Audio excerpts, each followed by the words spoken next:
Hi everyone, and welcome to Echoes Over the Beats, where we talk, debate and inform about the hip-hop trap scene and provide you the latest news of it. I am Chloe Kapow, undergraduate student studying music industry at RMIT University. And today, we are going to talk about probably the most terrifying thing that's ever happened on this show. Ladies and gentlemen, hip-hop music is dying. Yes, I know this is very sad, but it's true. We all know that it was about to happen someday because, as stated by the newsletter Complex, the genre's market share fell through from 27.64% midway through 2022 to 25.92% halfway through 2023. After all of this, for any reason, my fellow listener, we just don't have any new bangers. I mean, okay, Future and Metro Boomin released 2 new albums, We Don't Trust You and We Still Don't Trust You. Also, Kanye and Ty Dolla $ign with Vultures 1, and they are teasing a new one. But the thing is, it's nothing new. No new sounds, which is just annoying. Last but not least, this new beef between Kendrick and Drake, which must be fake, because come on, these two were in peace and started dissing out of nowhere, which is very suspicious. It's like they agreed to get on the market attention.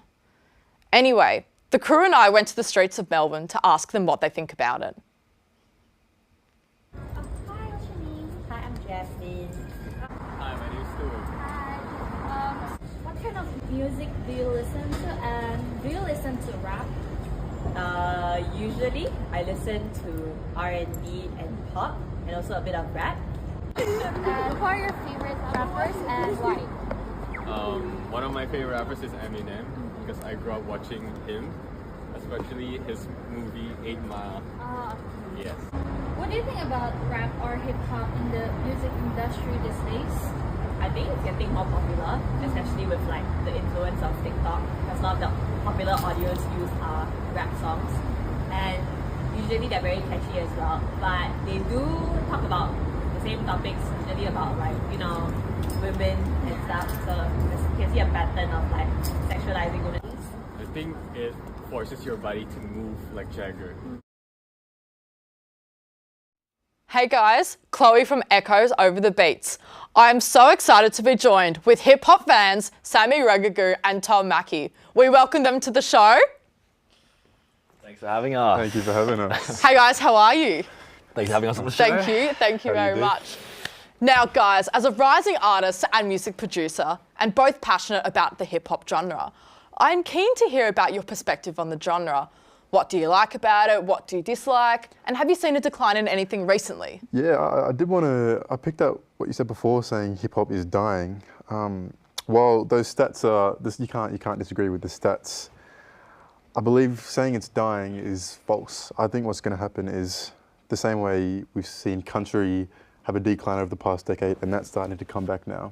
I think hip hop, what the consumer wants is less hip hop, less of that kind of style that's been in play. It'll take a back seat for a little bit, and then it will return. I think it's the most accessible of any genre, and I think it's the easiest for any artist wanting to make music to get into. You don't have to be able to sing, you just have to be able to talk fast. Yeah. Absolutely. And you have both grown up listening to the hip-hop genre. Have you seen a shift in any artists' specific music over time? And do you reckon the music's gotten worse or better, and why? Yeah, I feel like there's a lot of music that's getting worse.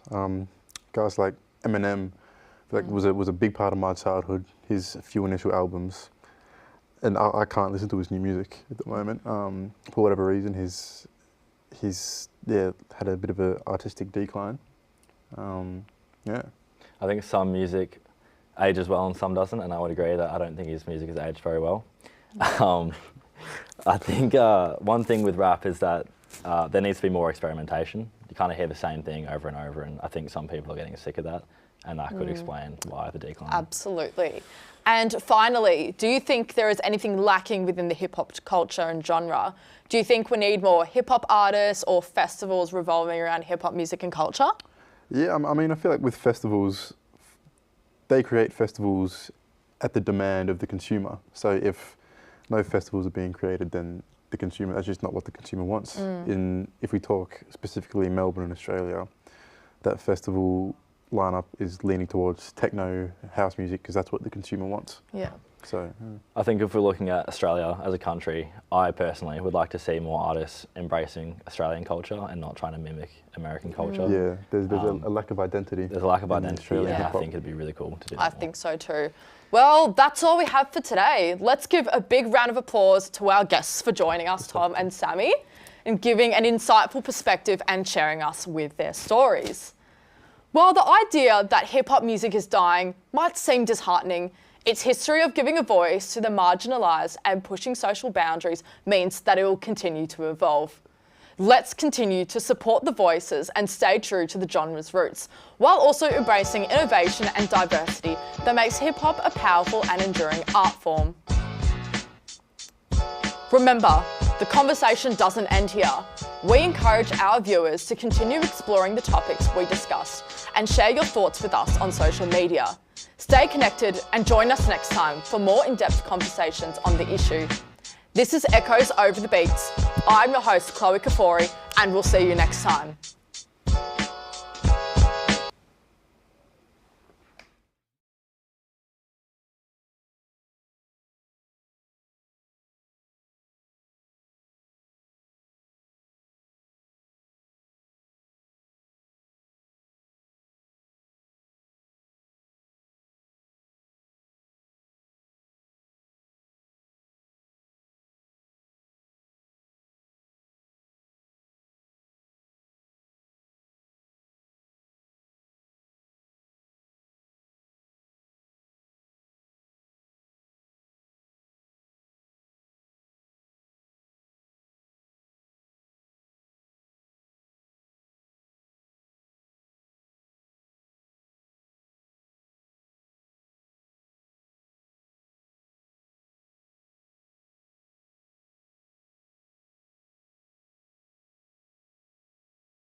Hello and welcome to Cheapskates with myself, Joss, the show about budgeting and getting bang for your buck. Excellent. You're watching this on YouTube right now. You cheap, poor, povo, cheapo, povo. Which probably means you're desperate for budgeting tips. So pay attention or not. I don't care. I'm not getting paid. Next, we're going to hear up from two separate students living two separate living stations. This week's focus will be on groceries, and we're going to give you tips. We're going to give you tics. We'll be talking to the members of the public for their views. We'll be released into the wild, having a chat, and these cheapo poor schmucks are going to be making a very cheap sandwich. So if you're sick of me already, I'll be away from your screen very soon. Yes. We've got a great show today. Let's get into it. Excellent.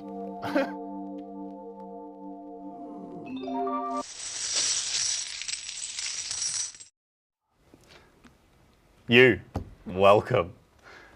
If you please just briefly introduce yourselves, what you do, and whether you think you're good with money. Well, I'm Angus. I study here at RMIT, and I work at a Woolies. Excellent. Yeah. There you go. I'm Daniel. I do not study here, but I've been invited in especially for this show. I wouldn't say I'm especially good with money, but I'm learning more today. And what do? I'm a student, and I just work in a cafe. It's my normal day-to-day job. Now, before I ask you any more questions, you'll notice before you is some ingredients. Do you want to just take them out and show them to the camera? We've got some. What for? Why, sandwich, of course. There you go. We've got some lovely ingredients. While you're showing the camera, briefly explain what's your secret bang for buck sanger? What hits the spot on a budget? First. Well, pretty much anything I can get my hands on. I rocked up here today because I was offered free food, so just Excellent. whatever I can get my hands on, really. Yeah. Fitting the show nicely. For me personally, what I'll be making today, I normally have at my mum's house, so I do not pay for anything. In this case I have, but normally I don't, so it's nice and cheap and easy for me, yeah. Oh, excellent. Well, that suits the show very well. How about you guys get started? And we'll go through some, according to these top Google results, for some fascinating facts about sandwiches. Americans eat more than 3 million sandwiches a day. Philadelphia created one of the most famous sandwiches of all time. The average American will have 15 peanut butter sandwiches before they graduate high school. Beyond these amazing facts, sandwiches are awesome. You can pack them anywhere, you can carry them around, toast them, put anything you want in them, and they're filling. Fairly healthy if you want them, and of course, bringing a sanger stops you spending money on pesky things like lunches out. So you two think of this as a fun little exercise on practicing making food to bring with you. So you stop spending money on amazingly delicious but expensive lunches. So go on, hurry up. We've got sandwiches to make. All right. Yeah, righto. According to the Australian Bureau of Statistics, we Aussies are spending 6.9% more on foods than we were last year. Despite that, 22% of us youngins reported having food insecurity last year. 1, 2, 3, 4. Well, if one more person wanted into this, they'd have food insecurity.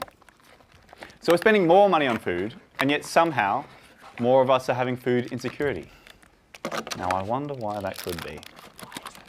Oh well, mustn't dwell on it. You two, while you're continuing, what's your tips and tricks for saving money on food? I'm so sorry. We're having some sandwich mishaps here. Yes.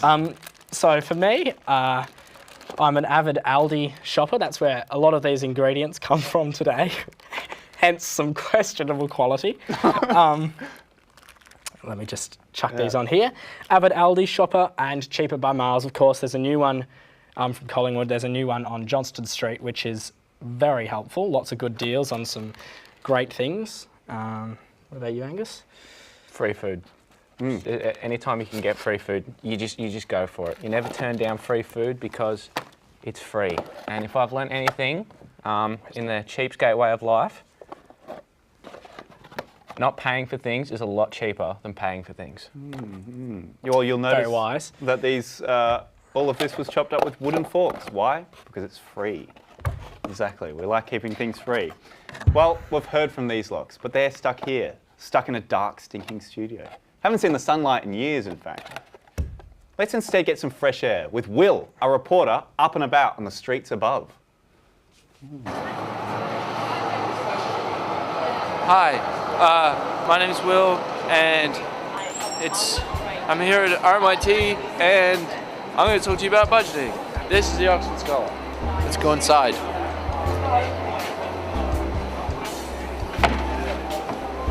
Places like the Oxford Scholar give out a lot of discounts, especially to uni students. So you can get so many benefits of concession cards, even if you don't go to uni. You can just lie. Lying can get you into a lot of places. Tokyo Sushi is one of my favorite places in the whole city. You can get a tray of sushi for like $7.50. And I'm talking good rolls too. Like, yeah.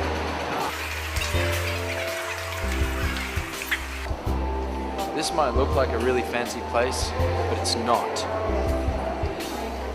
Down here there's an op shop.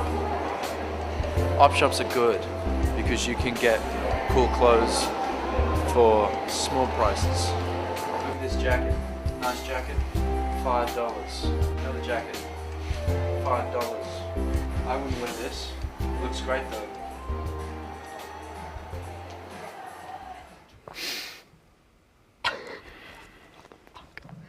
Welcome back. How insightful. I certainly love those places as well. But what about you lot? Do you have any extra special places people can check out that are fun and or tasty and doesn't cost an arm and a leg? Well, for me personally, I'm a big fan of Naked for Satan on Brunswick Street. Monday to Thursdays, $3 pizzas with every drink. Extremely cheap, great deal. Would very much recommend. Yeah, me personally, I like the dumpster behind my local Woolies, you know. Always got free stuff there. It's a bit like food op shopping, you know. One man's trash is another man's dinner for the night. Exactly. So, yeah, you can always find some good deals there. Well, I mean, you know, how do you find out about these places? You can find them out on Instagram. You can just hear from word of mouth. I mean, dumpster behind is pretty word of mouth if you ask me. But I suppose, you know, you clearly forgot about one place, Cheapskates. I would say we're here every week, but we're simply not. And this is a one-time Cheapskates exclusive. And we're about to finish up here. Oh, I know, terrible news. But the first order of business, these sandwiches. Oh, thank you. I'll just Take that one. Delicious. We won't see you next time, unless there's a renewal, but thanks for watching. You've been cheap.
You know what?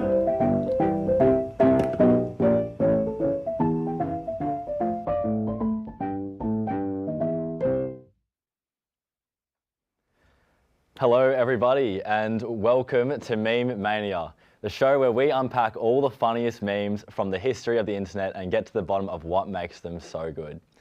I'm your host Tom, and joining me today are two very special guests. Heaven and Peter, guys, thank you so much for joining us on today's episode. We've got a great show ahead,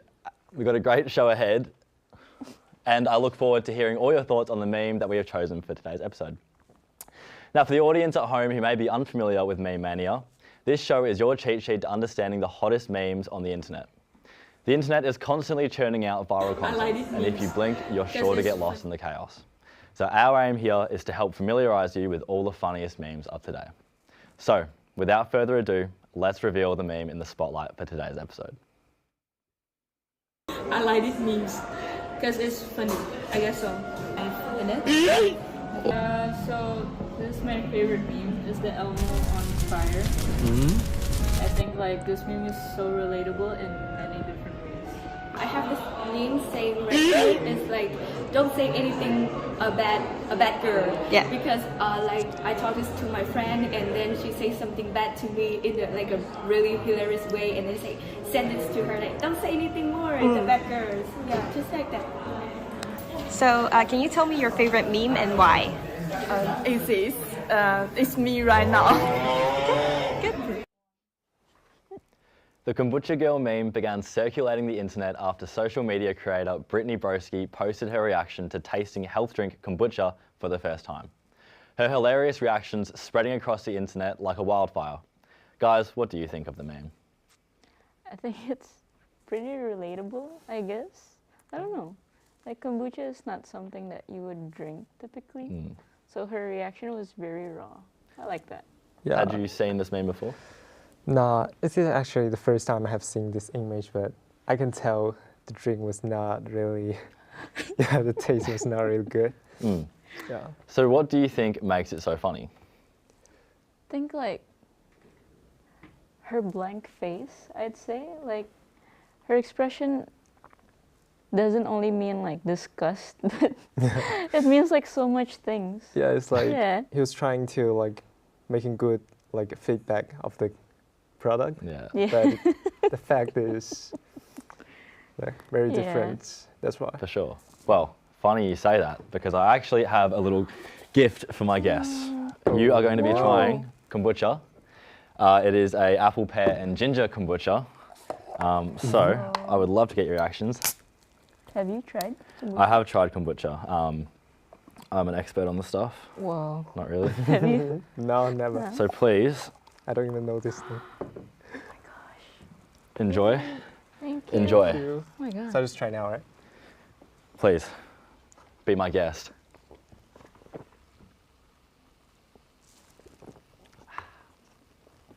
Thoughts? What? But I understand why she reacted like that. Yeah. Like, I can't what? tell. Describe what you're tasting. Like, it's bland, but you have the aftertaste, and it's so fizzy. Yeah. You got something? So why do you think Brittany Broski had this reaction to the drink? I guess maybe different brand. I'm not sure. It tastes not that bad. Yeah. But also not very good. Yeah. It's weird. How would you describe it? This is actually the nicest kombucha I've ever had. So Really? yeah. Would you drink this again? Maybe. Yes and Well, no. you just did, so. Yeah. So strong though. Well, awesome. Heaven and Peter, thank you so much for joining me on the show. I hope you had fun and enjoyed the kombucha too. And I'm getting a call. Apparently the show is being cancelled. So that's a wrap for Meme Mania. Thank you so much to all those at home who tuned in. We hope you enjoyed and learnt a little bit more about this meme.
timing. It's an art form all to itself, the secret behind great television, great conversation, and every great human experience. For some, it comes naturally, but for others it almost seems like a superpower. One thing's for certain, if you get your timing right, then you can never make a fool of yourself. Hello, and welcome to today's program of Smash Crash Kapow. I'm your host Oliver, and today we'll be diving into all things superpowers, the wish fulfillment, the power fantasy, and of course, its place in the university context.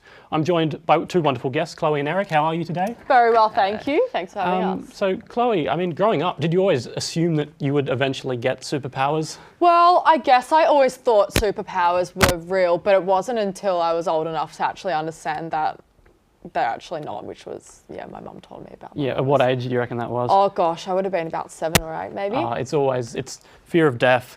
Suddenly you realise you're not going to be Superman. I mean, once I tied myself to a kite before, so thinking I could fly, but obviously that. And Eric, author Alan Moore describes adults enjoying superhero fantasies as a precursor to fascism. Considering the similarities between, the traditionally ethical, sort of conservative Superman figure and the co-opted and manipulated Nietzschean Übermensch persona within authoritarian societies, do you believe that there's inherent dialectical synthesis between culturally enshrined views on oppression and those depictions of that conservatively, traditional superhero figure in media? I guess so. Yeah. Okay, and Chloe, do you watch a lot of superhero stuff, superpower stuff? You know what? Not necessarily, but I did grow up watching a lot of Barbie, and there was a lot of superpowers in that. What sort of superpowers would you say put that under? Definitely flying. Flying's a big one. Being invisible, super speed. I feel like they were the pretty common ones. And Eric, the apophatic theological practice derived from the works of the Neoplatonically influenced pseudo Dionysius of using the prefix uper, translated as hyper or super, to describe the inconceivable divinity of the Godhead, can perhaps render the character of Jesus, the Son, no less divine than the Father, as a sort of Superman in a sense. Do you think this was an inspiration to DC in the 1930s? Yeah, probably there's some sort of the inspiration thing. Perhaps, yeah. I don't know. Okay, that's sort of, I guess I was asking for that sort of response. Well, so much for our experts. Let's see what you had to say, the average student perhaps. I mean, after all, uni life can be challenging to navigate. Perhaps superpowers could help. When you're growing up, do you have any favorite superheroes? Yeah, for sure. I would say The Flash for me. Spider-Man. I like Ben 10, The Hulk, Doraemon, and also Power Rangers. If you have a chance to have a superpower, what would it be? That's a good question. I think breathe underwater. The ability to fly. Probably super speed. Teleportation. A super intelligence. If I were to have a superpower to help me through uni, I'd say read people's mind. I want to read my teacher's mind. Photographic memory. Super speed running because I'm always late to class. Welcome back to Smash Crash Kapow. On the back of that, let's play a round of getting to know our guests a little bit better. So Chloe, I mean, would superpowers help you at uni in any way? I definitely think so. I always run pretty late to uni, so definitely super speed or teleporting to uni would be great for me. Another one I would probably have is being invisible because I don't like participating in classes, but still getting that attendance and learning the content, Yeah, and Eric? I think one thing that I want to bring myself to university is the brain of be even better than artificial intelligence, for example. Yeah. Maybe we could study you for a studio. Yeah.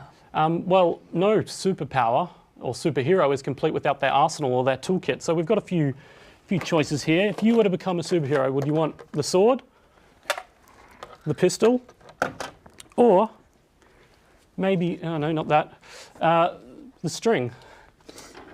I'd probably take the pistol. I think it's not going to hurt too many people, but I think it is going to scare a few people away, Okay, and Eric? I'll take the sword. The sword? Yeah. Again, you've both gone the violent sort of route. Is this not a sort of the peace-loving superhero? Does this ball of string perhaps? I don't think so. Don't really know what you're going to get out of that. So you really are sort of enjoying the power aspect of being a superhero in this scenario. I think so. Okay, well, what about, I mean, time travel is always the big one. If you could travel back in time, change something, perhaps a big regret you've got, would you do it? Look, there's only a few things I'd change, but I think everything sort of happens for a reason. Maybe, yeah, like the wars. That was something I'd change. Oh, okay, not something small. No, You'd go big? something, yeah, big probably, something bad. But no, I think everything happens for a reason. And Eric? I think I would try to memorizing that when I was back in the high school about the thing, like all the memories and stuff, like having fun with the friends, that kind of thing. You don't think you don't have any other sort of irrepressible regrets hanging over your shoulders? Things you wish you could change? I haven't think about that one, but probably there is one, but I cannot describe it properly about that. So no, I think for me, sort of sitting here right now, I think I've really suddenly developed such a huge regret about, I don't know, agreeing to be the host of this show. I don't know. I mean, the money's good, but there's something about I don't know, something about it just doesn't scream like I'm upholding my dignity as much as I could. There you go. And like, I guess before we end off, do you have any final thoughts about superpowers, superheroes? Oh, final thoughts. I mean, do you? And that's all we've got time for today, folks. Thanks to our excellent guests, Chloe and Eric. We hope you've enjoyed today's programming. I've been Oliver. You've been watching Smash Crash Kapow, and I'll leave you with a demonstration of my own immense powers. Good night.